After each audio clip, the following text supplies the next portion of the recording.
Aún escucho los gritos cada vez que cierro los ojos. Honolulu, Hawái, 12 de marzo de 2024.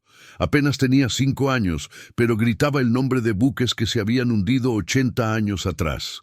No estaba jugando, estaba muriendo de nuevo en la cubierta del USS Missouri. El mundo entero fue testigo del video viral del niño poseído por una memoria de guerra. Un pequeño de jardín de infancia probó que la reencarnación es real y que la muerte en Pearl Harbor no fue el final. Antes de revelar lo que sucedió, cuéntame, ¿desde dónde nos ves? Si esta historia ya te ha enganchado, déjanos tu me gusta y suscríbete al canal. Casos como este son súper raros y no te los vas a querer perder.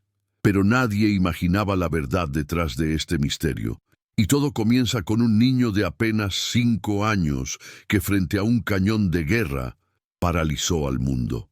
El sol de la mañana tardía se derramaba con una intensidad casi palpable sobre la cubierta de teca del USS Missouri Memorial, calentando la superficie del acero pintado y exhalando el olor salado, húmedo y ferroso, tan característico de un buque de guerra anclado. El cielo sobre la isla Ford era de un azul cobalto sin nubes. El tipo de día que convertía el complejo de Pearl Harbor en un monumento sereno, casi silencioso, puntuado solo por el murmullo de turistas y el ocasional graznido estridente de las gaviotas.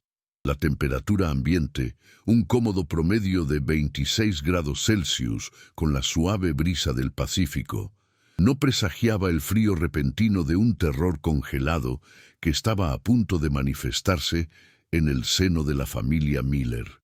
La doctora Leilani Hoku Miller, de 38 años, oceanógrafa con la piel bronceada por el sol hawaiano, se ajustó su sombrero de ala ancha sobre el pelo oscuro, observando a su esposo y a su hijo.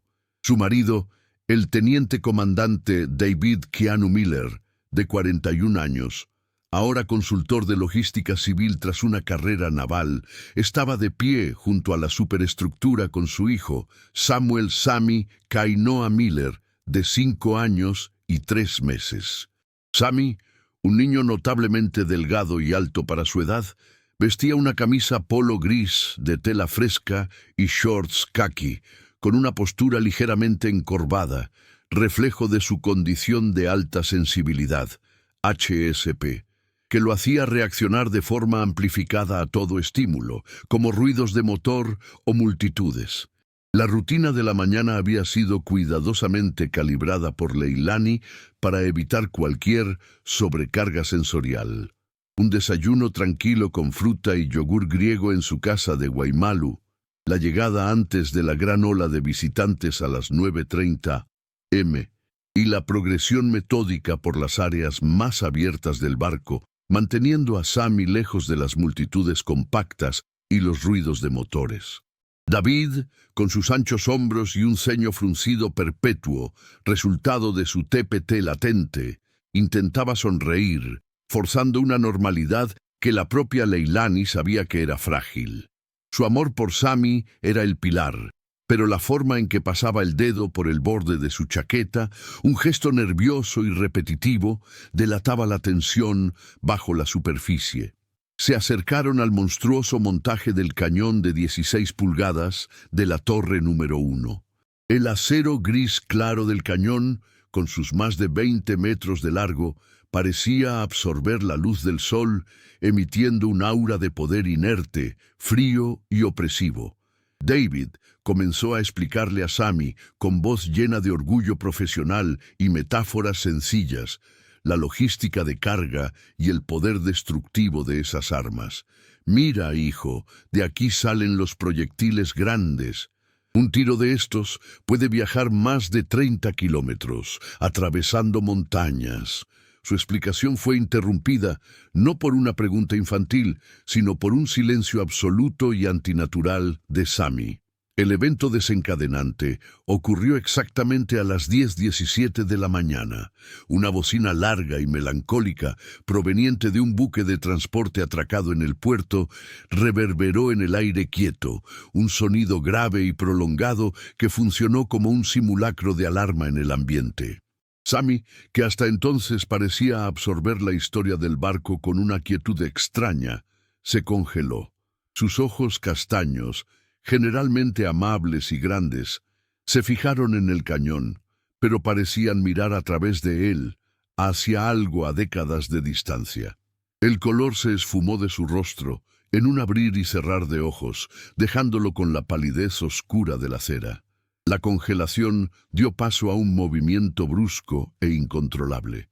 Sammy soltó un grito agudo, casi el chillido de un animal herido, y cayó de rodillas en la cubierta caliente, con las pequeñas manos agarradas a las orejas, como si el sonido de la alarma simulada fuera la detonación de una bomba real. No lloraba como un niño asustado. Parecía estar convulsionando de terror, pero las palabras que salían, cortadas y ásperas, no eran las de un niño de 5 años. Eran palabras de pánico adulto, militar, urgente. «Alerta de vuelo, fuego desde arriba, estamos desnudos, capitán. El Arizona no va a aguantar». Las frases eran gritadas en ráfagas cortas y sin aliento, con una autoridad y un vocabulario que Sammy simplemente no poseía. Se retorció, señalando a la bahía centelleante. «El misil no es un misil, es un torpedo modificado. Vinieron de Kaga y Akagi. Van a golpear el flanco del Oklahoma. Mi puesto. Estoy en el puesto de artillería detrás del puente de mando. No, Miller no puede disparar». La primera evidencia de conocimiento imposible estaba en la precisión técnica de los nombres. Leilani corrió, agarrando a su hijo y abrazándolo fuerte, tratando de calmar el cuerpo tembloroso, susurrando: «Shh, bebé, solo es un barco. Está bien. Es solo un ruido». Ella intentó la incomprensión, atribuyendo la crisis a la supersensibilidad, al ruido repentino y a la intensidad del sol. Pensó: «Es el HSP, es el estrés. Me ha mezclado historias de guerra que vio en dibujos animados o en las noticias. Es solo una coincidencia desafortunada». David, el militar, se quedó paralizado por un momento. Su rostro, generalmente rígido, estaba blanco como el yeso. Escuchó los nombres de los portaaviones japoneses, Kaga y Akagi, y lo que fue más perturbador, el Oklahoma, uno de los barcos más dañados en el ataque de 1941, información que no formaba parte del circuito turístico normal. La frase «Miller no puede disparar» lo golpeó como una descarga eléctrica. Intentó racionalizar, balbuceando: «Sammy, tranquilo, mi rey. Esto es pura imaginación, hijo. Lo viste en una película de guerra, ¿verdad? Es solo una historia que oíste por ahí». La inquietud de los padres comenzó cuando David miró a Leilani, cuyos ojos estaban llenos de lágrimas de miedo y confusión, y ella solo sacudió la cabeza, negando la explicación fácil. David sintió un escalofrío recorrerle la espalda. Había intentado enseñarle a su hijo lo básico de la historia naval, pero los nombres de los portaaviones japoneses eran demasiado específicos, y la mención al flanco del Oklahoma, que fue golpeado por múltiples torpedos, era un detalle táctico que no todos los libros de texto mencionaban. Además, Sammy usó la palabra Miller en su súplica desesperada, el apellido de la familia. Aquel momento, el tenso silencio tras el grito, con Sammy acurrucado en el hombro de su madre, fue el punto de no retorno. Leilani sintió el olor agrio del sudor frío de su hijo mezclado con el olor metálico del barco. Miró a su marido, cuya frente estaba surcada de confusión y algo más sombrío. Ya no estaba pensando en HSP o en películas. David estaba pensando en historia, en registros militares, en algo que trascendía la imaginación de un niño de 5 años. «No manches, esto no es normal, mi vida», pensó, El evento los forzó a abandonar el museo abruptamente, mientras los otros turistas observaban la escena con discreta curiosidad. A la salida, Sammy, repentinamente calmado, comenzó a garabatear frenéticamente en la libreta que su madre siempre llevaba para dibujar. Dibujó a un hombre con uniforme blanco, con una gran A en el hombro. La imagen era sencilla, infantil, pero cargaba una extraña autoridad. «Mamá, el señor de la foto. Ese soy yo cuando era grande. Yo cantaba y la gente gritaba muy fuerte», murmuró, señalando el dibujo. Leilani y David subieron al coche, un Honda CR-V gris plomo, con el aire acondicionado, ya luchando por vencer el calor intenso de la bahía. Se miraron por el espejo retrovisor, viendo a su hijo quieto y aterrorizado en el asiento trasero, sujetando el dibujo con firmeza. La voz infantil y clara de Sammy, llena de un terror prestado, resonaba en la cabina silenciosa. No era imaginación, era memoria.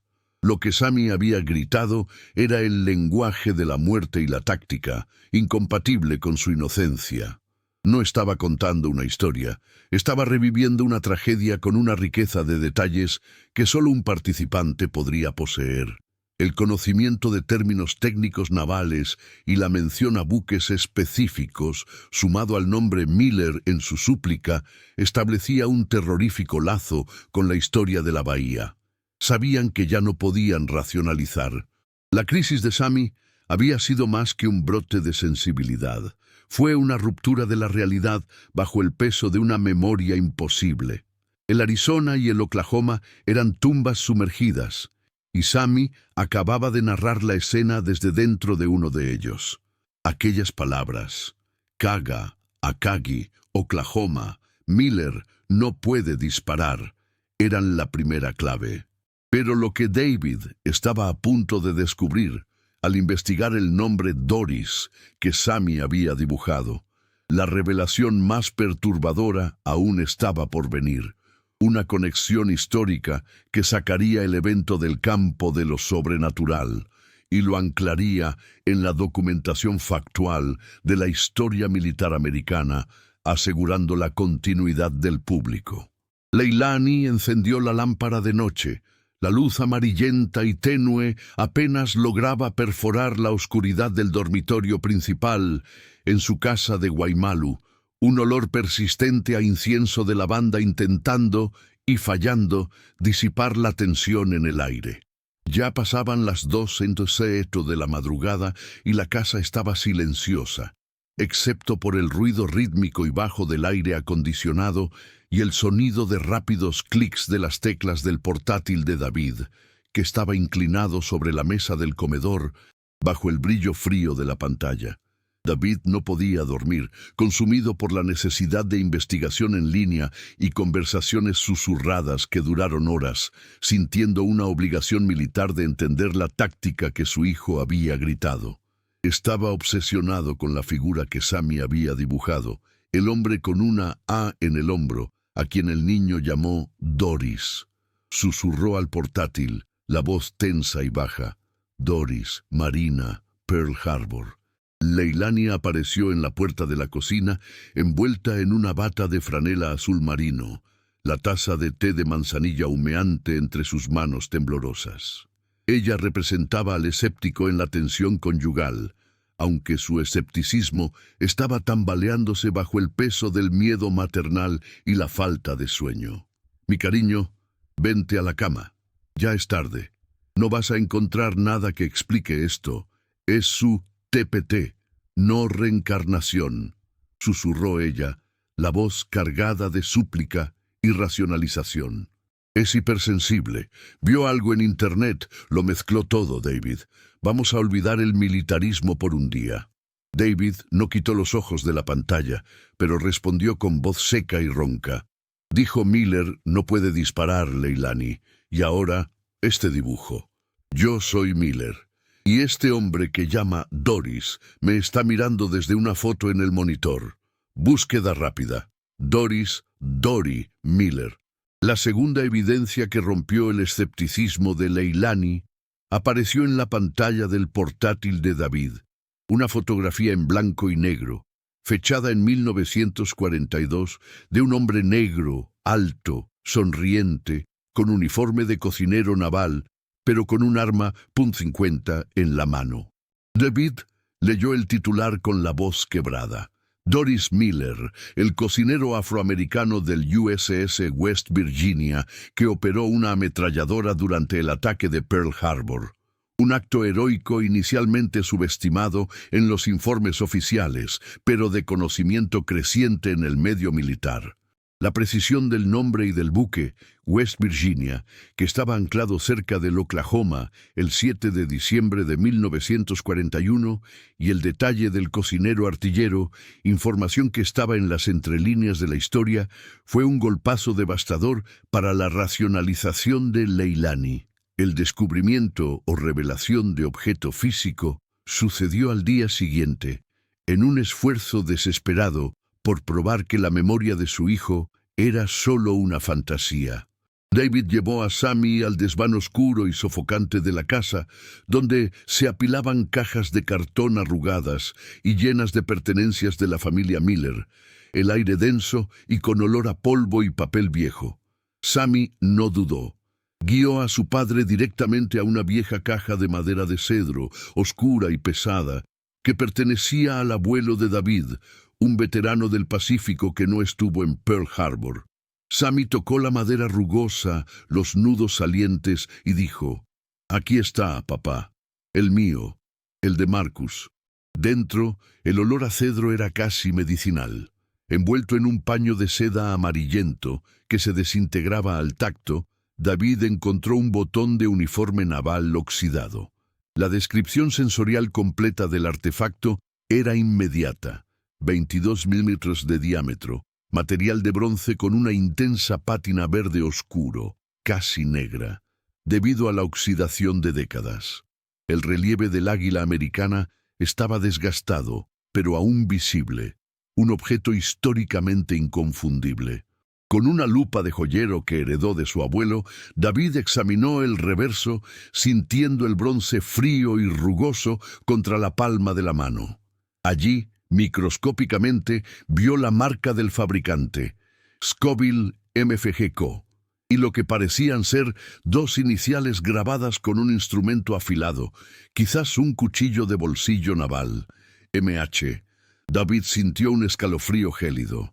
Las iniciales no eran de su abuelo. El objeto era real, antiguo y no tenía conexión conocida con la historia familiar. La decisión de buscar pericia externa se hizo inevitable. Necesitaban una validación científica que les quitara el miedo o que lo confirmara. «Órale, a buscar ayuda, esto se puso serio», se dijo David.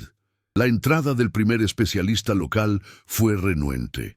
David, usando sus credenciales militares, programó un encuentro urgente con el doctor.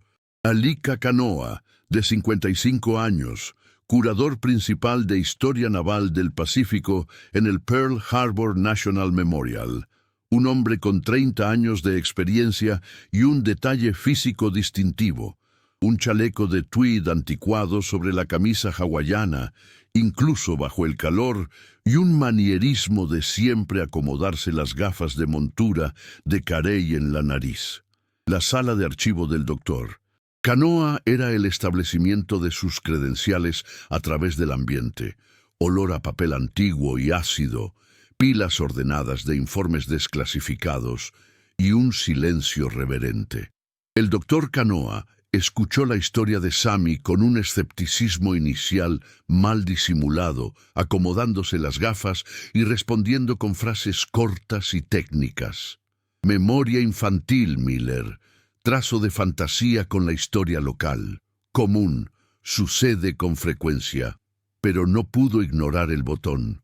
Bajo la luz fría y clínica de su mesa de trabajo, sometió el artefacto al medidor de fluorescencia de rayos X, XRF, un equipo que parecía un brazo robótico plateado e imponente. El proceso de examen técnico detallado duró 15 tensos y silenciosos minutos, con los padres observando la pantalla del espectrómetro. Los padres y Sammy, que permanecía en silencio observando el equipo, observaron mientras el escepticismo se transformaba en perplejidad. La prueba XRF validó la edad del metal, una aleación de latón con trazas de cobre y zinc consistentes con la producción naval americana de 1935-1941, con una precisión del 99,5%. La aleación es auténtica para el periodo, admitió Canoa, la voz ligeramente quebrada. El golpe final llegó cuando Canoa, usando una base de datos de artefactos recuperados, buscó las iniciales MH. Se detuvo, carraspeó y mostró la pantalla. Hay un registro. Marcus Hale, marinero de primera clase del USS Oklahoma, listado como desaparecido en combate. Pero lo que quebró a Canoa fue el detalle final. La frase de Sammy, Miller no puede disparar, era una referencia a un ejercicio de tiro cancelado la semana anterior al ataque, una información no presente en los registros públicos del memorial. Canoa apagó el XRF, el silencio llenando la sala llena de historia. Se quitó las gafas, se frotó los ojos y susurró: «Esto no es conocimiento de libro, esto es memoria operativa». Lo que descubrieron a continuación desafiaría todo lo que la ciencia conocía. Los resultados del análisis técnico del Dr. Canoa resonaron en la pequeña sala de archivo con la fuerza de un disparo. El curador, un hombre que basaba toda su vida profesional en hechos verificables, ahora miraba a los padres con los ojos de un hombre que veía su universo desmoronarse. El XRF, como vieron, comenzó el doctor. Canoa, su voz técnica aún intentando mantener la compostura, proporcionó datos específicos irrefutables: 45% cobre, 35% zinc y trazas de estaño y plomo, una composición química idéntica a la de los botones de suboficiales jefes producidos por Scoville entre 1938 y 1941, con un margen de error inferior al 1%. La reacción emocional auténtica del especialista vino inmediatamente después de la frialdad de los números. Cerró el portátil con un sonido seco, posando sus manos envejecidas sobre la mesa y mirando a Sammy, que estaba quieto dibujando el cañón del Missouri.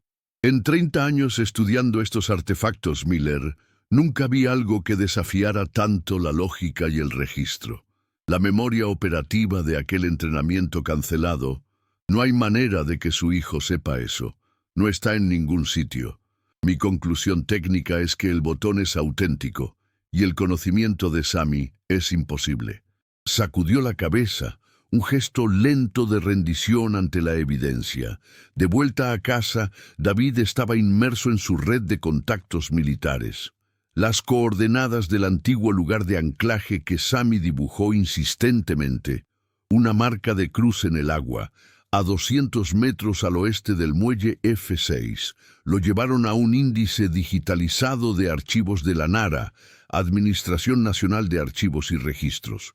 Usando una lupa de LED y una linterna ultravioleta para examinar el reverso del botón de MH, una vez más, David vio lo que antes era imperceptible: el número de serie de unidad 471933, grabado minúsculo al lado de las iniciales. Este número fue la clave para el descubrimiento de un documento histórico que corrobora. David logró extraer una imagen digital de un documento de archivo ultrasecreto, posteriormente desclasificado. La pantalla de su computadora brillaba con el título Informe de bajas y daños del USS Oklahoma, diciembre de 1941, sección E, lista de tripulantes y asignaciones de puesto, fechado el 15 de diciembre de 1941, originario del NARA en College Park, Maryland. La descripción física del documento en la imagen era escalofriante: papel apergaminado, amarillento por las décadas, la tinta desvanecida en algunas partes, pero el contenido perfectamente legible. El informe listaba, bajo la sección Desaparecido en combate, el nombre completo: Marcus Hale, edad 21 años, puesto marinero de primera clase, First Class Seaman, puesto asignado artillería, puente de mando, USS Oklahoma. El documento no solo confirmaba las iniciales MH, sino que también se conectaba explícitamente con la revelación del niño sobre el buque atacado y el puesto de artillería. David sintió que el estómago se le revolvía. El número de serie de la unidad de Hale en el documento era el mismo que el grabado en el botón que Sammy había encontrado: 47-19-33. La pesada verdad de lo imposible comenzó a amenazar con romper la familia, desencadenando una crisis de fe.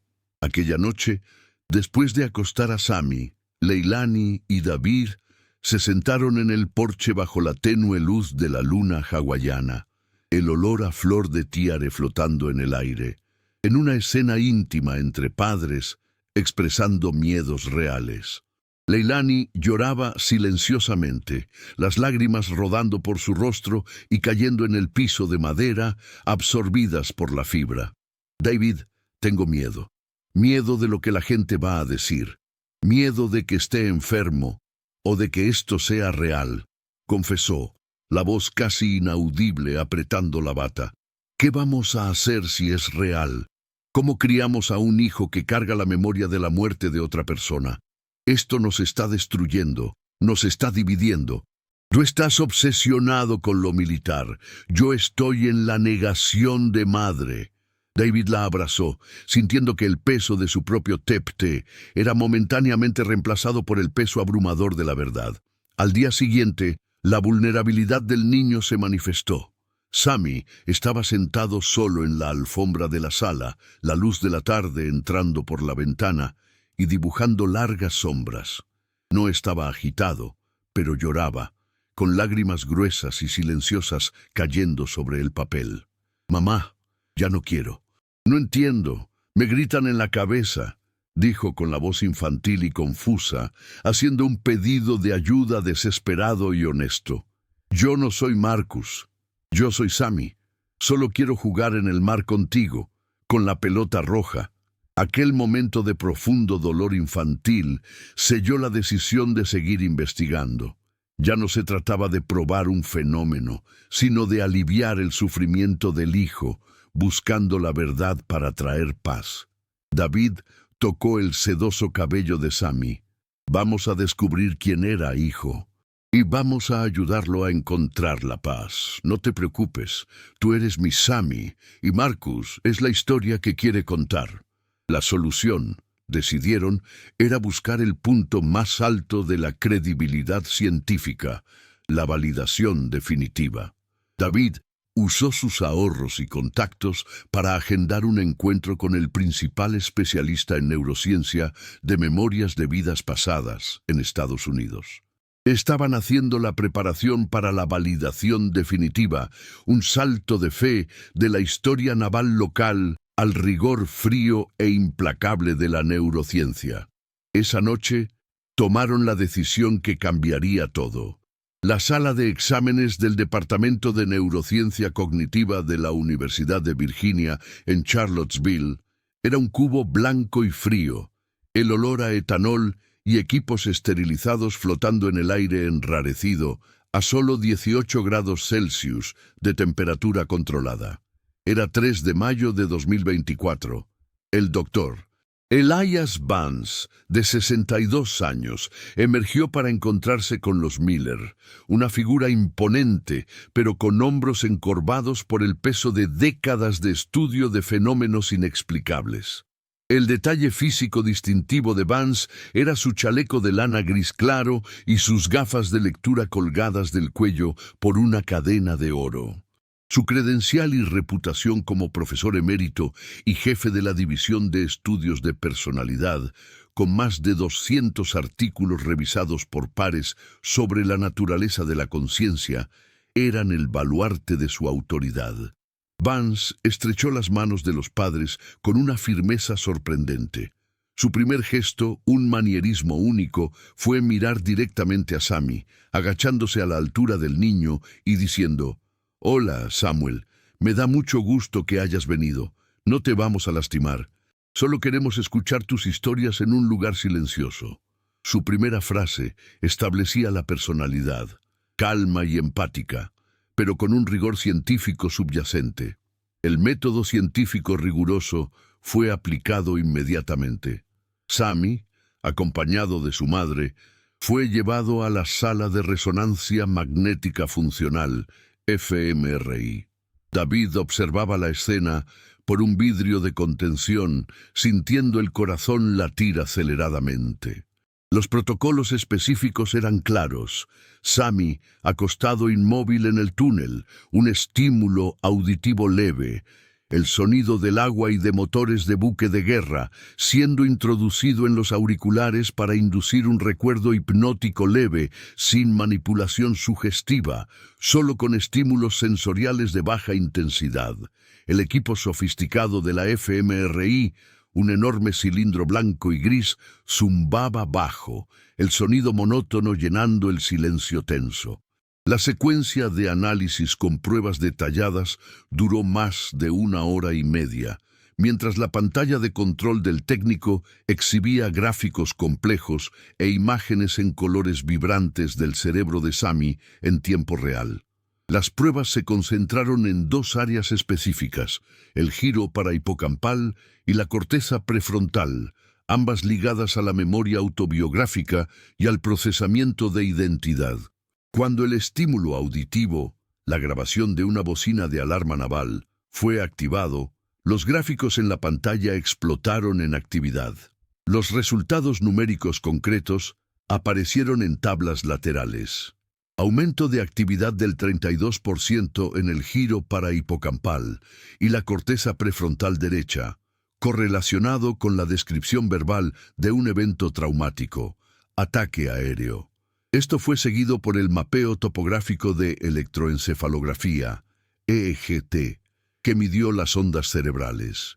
Los datos del EEGT registraron un patrón de onda teta de 5.5 hextolal en los lóbulos temporales de Sammy, un patrón comúnmente observado en otros casos de memoria de vida pasada en niños pequeños. El Dr. Vance, con la reacción característica al estrés de pasarse la mano por el cabello ralo, miró los gráficos finales, cuyas leyendas y números eran la prueba irrefutable.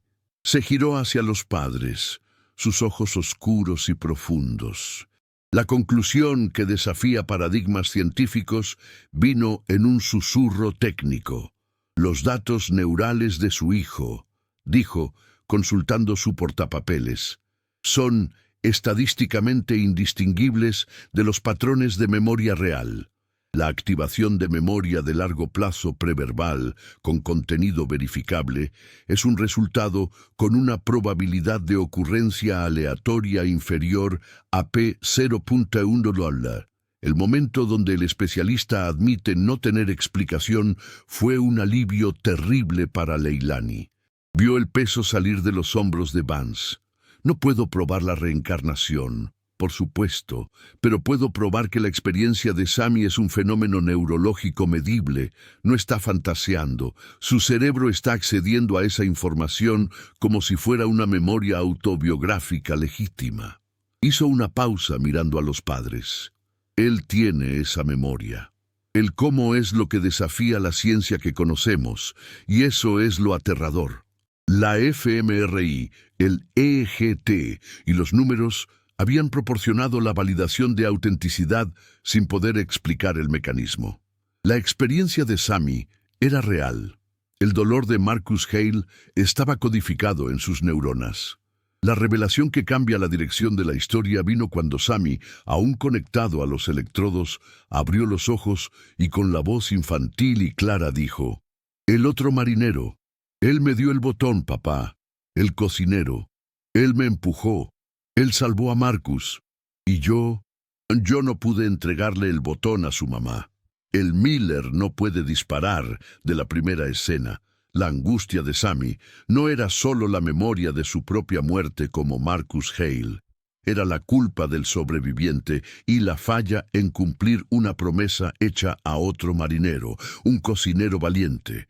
La verdad era un trauma compartido. David y Leilani se miraron, comprendiendo que la paz de su hijo dependía de una reparación. La preparación para el clímax se convirtió en la promesa de una verdad mayor, no más en un laboratorio frío, sino de vuelta al epicentro del trauma, en la bahía. Vance los animó a confrontar el lugar de la memoria final. Llévenlo de vuelta al lugar que señala en el dibujo. Tal vez la resolución esté allí. Su cuerpo lo está diciendo. Lo que estaba a punto de ser revelado cambiaría todo. El sol de la mañana del 21 de mayo de 2024 era implacable sobre las aguas de Pearl Harbor, pero la temperatura era fría, cortada por el viento que soplaba de la bahía abierta. La jornada al epicentro fue a bordo de un pequeño barco de investigación alquilado, un casco gris de 9 metros, con el doctor Canoa a bordo, suministrando coordenadas de GPS y equipo sonar. Los preparativos fueron tensos. David, con un chaleco salvavidas apretado sobre la camisa, estaba de cara al mar, el rostro cerrado en concentración.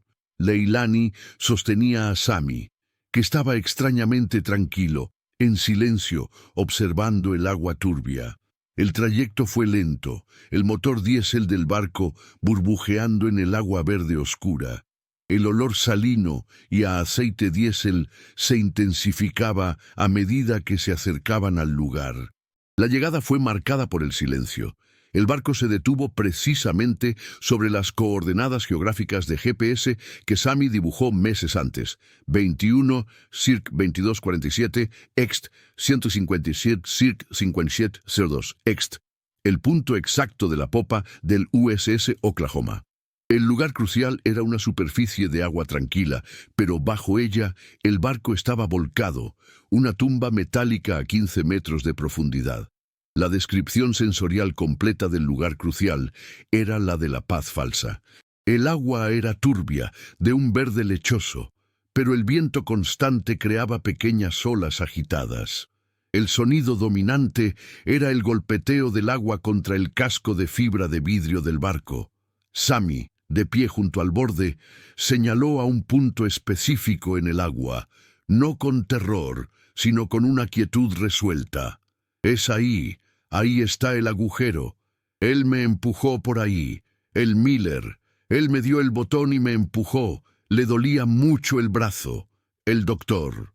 Canoa, usando un vehículo operado remotamente, ROV, subacuático con luces de LED de alta intensidad, inició la inmersión guiada en el punto exacto que Sammy indicó. En la pantalla del sonar, las imágenes se hicieron más claras, revelando el contorno masivo del barco volcado cubierto de percebes y algas. El descubrimiento físico final sucedió exactamente donde el niño indicó, en el casco lateral del Oklahoma, cerca de la antigua línea de flotación, había un agujero de metralla de 35 centímetros de diámetro, cubierto de percebes y algas marinas. El proceso de revelación en tiempo ralentizado fue presenciado en silencio absoluto. El ROV brilló sus luces en el agujero y de repente la cámara enfocó un objeto, un anillo de graduación naval incrustado en el borde interno del agujero, atrapado por una capa de corrosión oscura. El silencio inicial mientras todos procesaban la imagen era pesado, cargado con el peso de 80 años de historia, todos los ojos fijos en el pequeño monitor a bordo. «No puede ser cierto», murmuró Leilani, llevándose la mano a la boca. David rompió el silencio, su voz ronca. «Acerca el zoom, ahora. Despacio». «¿Qué es eso?» El zoom fue accionado. La validación técnica inmediata en el lugar vino cuando Canoa, consultando la base de datos en su portátil, identificó el emblema en el anillo. Es de la Academia Naval de Annapolis. Inscripciones visibles en el lateral 1939. Y hay un nombre grabado por dentro, David. Puedo leer. D.K. Miller. David se tambaleó hacia atrás, apoyándose en el mástil. D.K. Miller. No era su padre, sino un pariente lejano de su linaje, el cocinero heroico de otra memoria que había sido un oficial. El anillo era la conexión emocional explícita con la jornada del niño. Sammy, el hipersensible, no cargaba solo la memoria del marinero Hale, sino también la carga emocional del sacrificio de su pariente, el teniente D.K. Miller, que, en la confusión, ayudó al joven Hale a escapar con el botón de suboficial como prueba. El dolor de Sammy, su culpa del sobreviviente, era el dolor de Marcus Hale por no haber entregado el botón, y la memoria del sacrificio que Miller hizo por él. El momento donde el significado completo es revelado golpeó a David como un rayo. El Miller no puede disparar de Sammy no era una acusación, sino un ruego de Hale para su salvador, D.K. Miller, que como oficial debería haber estado al mando de la artillería, pero probablemente estaba herido o en otra posición. La memoria era la de dos hombres, unidos por un acto de coraje y un trauma compartido. La transformación visible en tiempo real fue la de David. Sus ojos, antes llenos de tensión, se llenaron de lágrimas de comprensión, no solo por Sammy, sino por sí mismo y su propio tepte de guerra que ahora parecía menos solitario. ¡Qué chido! Mi hijo, mi familia. La resolución emocional vino cuando Sammy tocó el anillo congelado en la pantalla y susurró. No se ahogó solo. Estaba tratando de ayudarme. Y lo logró. Ya puedo ir a casa. La verdad liberó al niño. El sufrimiento de Sammy, la culpa de Hale, estaba completo. El barco se convirtió para Sammy menos una tumba y más un monumento al sacrificio, trayendo una paz repentina a su rostro. Epílogo breve. El anillo fue recuperado y, por sugerencia de Sammy, entregado a la única hija viva de Marcus Hale, de 90 años, que lloró al recibir el botón de su padre. Un salto temporal de 6 meses. Sammy está más tranquilo, sus crisis de HSP disminuyeron significativamente, con la memoria de Hale desvaneciéndose gradualmente en sueño.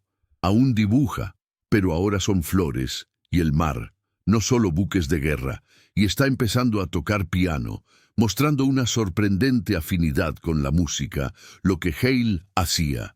Reflexión filosófica final que resuena más allá de la historia. El Dr. Vance, en su frase final en el documental, se hace eco. La ciencia midió la memoria. La historia confirmó los hechos.